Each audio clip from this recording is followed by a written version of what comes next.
বাংলাদেশের মানুষ কাঁটাতারের আর ভয় পায় না। যতই কাঁটাতার দিয়া ভয় দেখাও মোদী সরকার, বাংলাদেশের মানুষ কিন্তু ভয় পাবে না। ৪৫ দিনের মধ্যে মমতাজকে বিভিন্নভাবে কাটছাট কইরা হারাইয়ে দিয়েছে শুভেন্দু। এই শুভেন্দু ক্ষমতা আসার পরে এখন সে বলতেছে যে বাংলাদেশের পাশে ইন্ডিয়া যে বর্ডার আছে, যে সীমান্ত আছে, এই কাঁটাতার দিয়া বেড়া দিতে হবে এবং ৪৫ দিনের মধ্যে জায়গা হস্তান্তর করবে বিজিবিকে দেয়। আচ্ছা, এই কাঁটাতার দিয়ে বয় দিয়ে তো বাংলাদেশের লোকের লাভ নাই।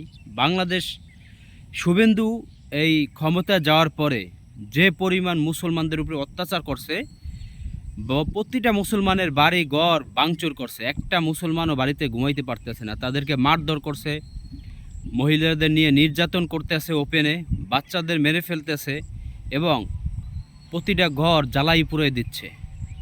শুভেন্দুকে বলে দিচ্ছি যে বাংলাদেশের মানুষকে ভয় দেখাইও না, বাংলাদেশের মানুষকে খেপাইও না। এই কাঁটাতার হোক আর সীমান্ত হোক, এগুলা বেদ করে যাইতে বাংলাদেশের মানুষের সময় লাগবে না।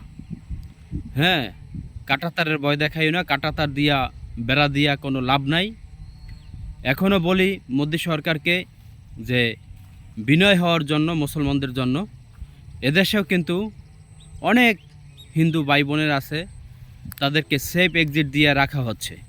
তাহলে তোমরা ক্ষমতায় মমতাজকে কাটা ছাড়া কইরা, অনেক ষড়যন্ত্র কইরা তাকে হারাইয়া দিয়া এখন মুসলমানদের উপরে যে তোমরা অত্যাচার করতেছো, এটা কিন্তু ঠিক না।